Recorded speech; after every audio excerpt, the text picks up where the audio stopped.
Hello foodies, welcome to সুরুচি রান্নাঘর। করবো আমরা ইলিশ চিকেন বিরিয়ানি। এর মধ্যে পেঁয়াজ, আদা, রসুন বাটা, লঙ্কা বাটা দিয়ে দেবো। লঙ্কা গুঁড়ো, হলুদ গুঁড়ো, নুন, সর্ষের তেল, গরম মশলা আর বিরিয়ানি মশলা, ফ্যাটানো টক দই। মাংসের সাথে সবকিছু মাখিয়ে নিয়ে ম্যারিনেট করে রাখবো 30 মিনিটের জন্য। সর্ষের তেল দিয়ে পেঁয়াজগুলোকে বেরেস্তার মতো করে ভেজে নেব।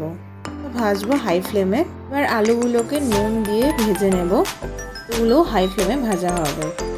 আলুগুলো লালচে করে ভাজা হয়ে গেলে তুলে নেব। মাছের জন্য একটা মশলা করব দইয়ের মধ্যে। তাতে দেবো হলুদ গুঁড়ো, লঙ্কা গুঁড়ো, নুন আর বিরিয়ানি মশলা। ইলিশ মাছের মধ্যে নুন হলুদ মাখিয়ে সেটাকে ভেজে নেব, হালকা করে ভেজে নেব। কড়াই সর্ষে তেলের মধ্যে পেঁয়াজ বাটা দেবো। সেটা থেকে হালকা তেল ছেড়ে এলে সেই বানিয়ে রাখা দইটা দিয়ে দেবো। সেটা থেকে ভালোভাবে তেল ছেড়ে এলে তাতে জল আর নুন দিয়ে দেবো। ঝোলটা ফুটে এলে তার মধ্যে ভাজা মাছগুলোকে দিয়ে দেবো। দিয়ে ঝোলটা বেশিক্ষণ আর ফোটাবো না, নামিয়ে নেব। ঠিক এরকম দেখতে হয়ে গেলে নামিয়ে নেব। সর্ষের তেলের মধ্যে গোটা গরম মশলাগুলোকে দিয়ে ম্যারিনেট করা চিকেনটাকে দিয়ে দেবো।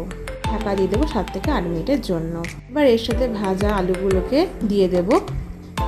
মাঝখানেই মশলাটা কষাবার সময় 5 মিনিট অন্তর অন্তর এসে একটু নাড়িয়ে নিয়ে দেখে নেব নিচ থেকে লেগে যাচ্ছে কিনা।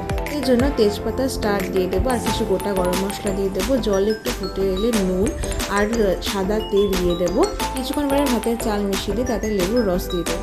এর মধ্যে আতর, কেশর, কেওড়া জল আর গোলাপ জল মিশিয়ে এক জায়গায় রেখে দেবো। এই হাঁড়িতে ভেজে নেবো। সেই হাঁড়িটা ভালো করে ঘি মাখিয়ে নেবো। লেয়ারে দেবো ভাত আর চিকেনের পিসগুলো, দেবো ওই কেশর মেশানো দুধটা, বিরিয়ানি মশলা, বেরেস্তা। এখানে ইলিশের গন্ধ পাওয়ার জন্য ইলিশের গ্রেভিটাই ব্যবহার করবো শুধু। এইভাবে সেকেন্ড লেয়ারে আলু আর থার্ড লেয়ারে মাছ দিয়ে ওপর থেকে কিছুটা কেওড়া জল আর গোলাপ জল দিয়ে দেবো। প্রত্যেকটা লেয়ারে জ্যাফরান মেশানো দুধ, বেরেস্তা আর বিরিয়ানি মশলা দিতে থাকবো।